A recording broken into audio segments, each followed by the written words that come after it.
वालेकुम जी, क्या हाल चाल है आप सबका। उम्मीद है आप सब ठीक ठाक होंगे और खैरियत से होंगे। तो जी आज का व्लॉग स्टार्ट हो रहा है फ्राइडे मॉर्निंग आफ्टर ब्रेकफास्ट से। और मंडे या फ्राइडे में से किसी दिन मैं ऊपर की सारी डीप क्लीनिंग करती हूँ, क्योंकि ऊपर वाला फ्लोर हमारा ज़्यादा यूज़ होता नहीं है। रात को जो है बेसिकली हम सिर्फ सोने के लिए ऊपर जाते हैं, या मेरा बेटा आफ्टरनून में जो नैप लेता है उसके लिए बस मैं ऊपर जाती हूँ। और बच्चे भी सारा टाइम नीचे रहते हैं, इनके टॉयज भी मैंने नीचे रखे हुए हैं तो उनके साथ ये खेल लेते हैं नीचे ही। और सिटिंग रूम भी नीचे है, इन्होंने अगर टीवी देखना है तो वो भी ये लोग नीचे ही देखते हैं। और बाकी किचन भी नीचे है, तो किचन में तो हर टाइम कोई ना कोई काम रहता ही है। और नीचे वाले फ्लोर का तो मैंने पहले ही टूर दे दिया हुआ है, तो आज मैंने सोचा कि मैं ऊपर वाले फ्लोर का भी टूर दे देती हूँ। साथ में मैंने जब नीचे वाले फ्लोर का टूर दिया था ना, तो काफी लोगों के मुझे मैसेज आए। जाहिर है क्यूरियोसिटी हो जाती है कि नीचे वाला फ्लोर ऐसा है तो ऊपर वाला कैसा होगा। तो खैर मैंने सोचा कि आज ये भी कर लिया जाए। तो खैर सुबह मैंने सबको नाश्ता करवा के लंच वगैरह इनका तैयार करके इनको स्कूल में और ऑफिस भेज दिया था। और फिर अपने बेटे को भी नाश्ता करवाया और खुद भी किया, और ऊपर आ गई थी सफाई करने के लिए। और बच्चों के साथ सफाई कैसे होती है ये आपको वीडियो में तो नजर आ ही रहा होगा। और ऐसे ही इसके साथ खेलते खेलते और चीजों को खराब करने से रोकते रोकते सफाई हो जाती है मेरी हर वीक। खैर यहाँ मैं बेडिंग वगैरह चेंज कर रही थी, एक रूम की चेंज की थी और दूसरे रूम की बस मैंने ऐसे ही ठीक कर दी थी, क्योंकि मैंने इसकी थर्सडे नाइट ही जो है ना बेडशीट चेंज कर दी थी सोने से पहले। बस ये सोचते सोचते काम कर लेती हूँ कि कल सुबह इतना ज्यादा काम नहीं करना पड़ेगा, लेकिन काम फिर भी ऑलमोस्ट उतना ही होता है। खैर उसके बाद मैं वैक्यूम लगा रही थी, और मेरे बेटे को वैक्यूम बहुत बहुत ज़्यादा पसंद है। उसकी कोशिश होती है कि मामा मुझे दे दें और मैं सारे घर का वैक्यूम लगा लूँ,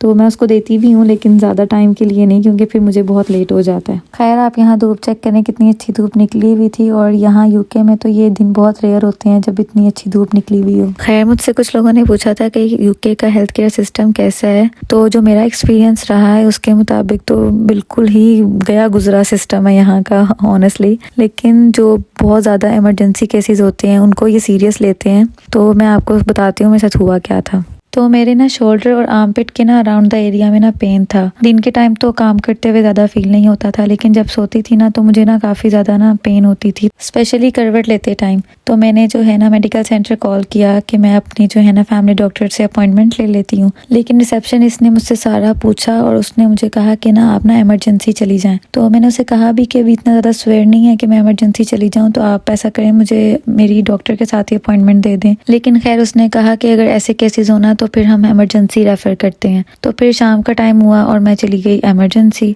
अच्छा वहाँ मैं इमरजेंसी गई तो मैं गई थी 4:30, और मैं वहाँ पर वेट करती रही। पहले 6 आवर वेट आ रहा था, फिर 7, फिर 8, ऐसे बढ़ता ही गया। रात 11 बज गए और कोई चांस नहीं था कि मेरा अपॉइंटमेंट आता। तो खैर मैंने कहा मैं आई हूँ तो एटलीस्ट चेकअप करा लेती हूँ, इतना वेट कर लिए, थोड़ा और कर लूंगी। तो खैर बच्चे सो गए थे उधर ही, तो मैंने अपने हस्बैंड को कहा कि आप और बच्चे चले जाएं, जब मैं फ्री होंगी तो मैं आपको कॉल कर दूंगी, आप मुझे इधर से पिक कर लेना। खैर वेट करते करते हो गया था फजर का टाइम, और रिसेप्शनिस्ट ने भी मुझे कह दिया था कि अगर आप 8 to 10 आवर्स और वेट कर सकती हैं तो आप बैठी रहें, अदरवाइज आप चली जाएं। और उसमें ये था कि 8 to 10 आवर्स के बाद भी कोई एश्योरिटी नहीं थी कि मेरा चेकअप हो जाएगा। खैर मेरा एक्सपीरियंस बहुत बुरा था, और वापसी पर आते हुए मैंने दुआ मांगी कि या अल्लाह वो मुझे दिन ना दिखाएं कि मैं दोबारा से ना यहाँ पर आऊँ किसी भी इमरजेंसी केस के लिए। लेकिन ये है कि अगर आपका बहुत ही कोई इमरजेंसी केस है और आपने एम्बुलेंस कॉल की है तो फिर वो आपको सीरियस ले लेते हैं और जल्दी चेकअप वगैरह भी कर लेते हैं। बाकी ये है कि इमरजेंसी का ये हाल है, लेकिन मेडिकल सेंटर में तो अगर मुझे अपॉइंटमेंट मिले और मैं जाऊं तो मेरा विदिन 10 मिनट्स चेकअप हो जाता है, या कोई वैक्सीनेशन वगैरह बच्चों की करवानी हो तो वो भी हो जाती है। खैर यहाँ मैंने सफाई वगैरह करके अपने बेटे को सुला दिया था, और फिर मेरे हस्बैंड आ गए, उनके ऑफिस में किसी की डेथ हो गई थी तो उनके फ्यूनरल पे सब गए हुए थे, तो ये आ गए थे घर, साथ में कुछ सामान आने वाला था तो ये वो ले आए थे।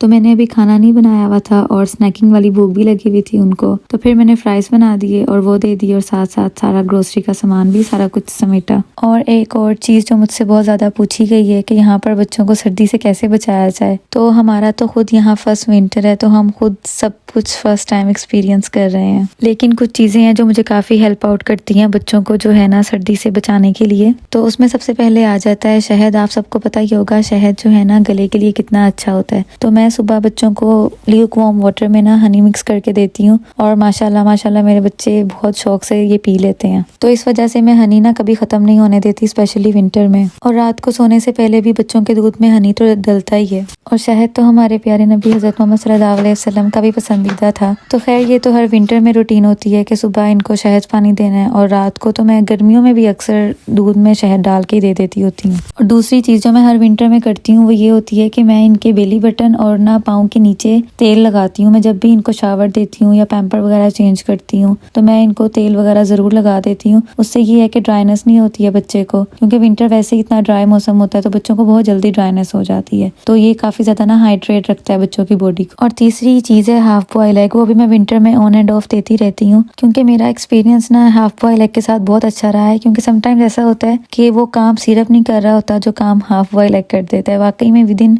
1 डे आपको ना फ़र्क नज़र आ जाता है। और अंडे के वैसे ही इतने फ़ायदे हैं तो इसको दे दिया जाए तो अच्छी बात है, लेकिन ये है कि हर बच्चे को सूट नहीं करता। तो पहले आप एक दिन देकर देखें, कंसेक्टिव 2-3 डेज इकट्ठा ना दें। पहले तो 3-4 दिन छोड़ कर दें, फिर 1-2 दिन छोड़ के दे दें। ऐसे करके जो है ना उसको स्टार्ट करवा दें। इवन अगर बच्चे की तबीयत ठीक भी है ना और आप उसे दे दें और उसे सूट भी करता है तो इसमें कोई बुराई नहीं है, बल्कि वो अच्छा है सेहत के लिए। और एक चीज़ जो मैंने यहाँ आकर करना शुरू की है वो ये है कि जैसे मुझे बच्चे की थोड़ी बहुत भी तबीयत ख़राब नज़र आती है तो मैं मेडिसिन दे देती हूँ। क्योंकि फिर जो मैंने कंटिन्यूसली एक दिन में 3-3 4-4 बार मेडिसिन देनी है, उससे अच्छा ये है कि मैं स्टार्ट में एक बार मेडिसिन दे लूँ। और honestly speaking most of the time मतलब 100 में से 98% जो है ना बच्चों को उसी से ही फ़र्क पड़ जाता है। खैर ये थी कुछ टिप्स और ट्रिक्स जो मैं खुद फॉलो करती हूँ, तो मैंने सोचा कि मुझसे काफ़ी लोगों ने पूछा है तो मैं यहाँ भी शेयर कर दूँ। बाकी ये है कि हर बच्चे की बॉडी नेचर डिफरेंट होती है, हर चीज़ हर बंदे को सूट नहीं करती, लेकिन जो मैंने चीज़ें बताई हैं वो मोस्टली नेचुरल चीज़ें हैं और वो नेचुरल रिसोर्स से ही आती हैं, तो उसका कोई नुकसान नहीं होगा। फ़ायदा तो उम्मीद है होगा, लेकिन नुकसान कोई भी नहीं होगा। बाकी अगर आप में से कोई ऐसी कोई टिप्स और ट्रिक्स यूज़ करता है जो 100 में से 98% हमेशा फ़ायदा देती है तो वो मुझे कमेंट सेक्शन में ज़रूर बताइएगा। मेरे लिए या किसी और के लिए अगर आपकी किसी कमेंट से फ़ायदा हो तो इससे अच्छी बात क्या हो सकती है। खैर आज के व्लॉग में मैंने आप लोगों के साथ बहुत मज़े की चीज़ें शेयर की हैं। मदर्स के लिए तो 100% वो यूज़फुल होंगी इंशाल्लाह। तो मिलते हैं जल्दी नेक्स्ट व्लॉग में, तब तक के लिए अपना बहुत ज़्यादा ख्याल रखिएगा। अल्लाह हाफ़िज़।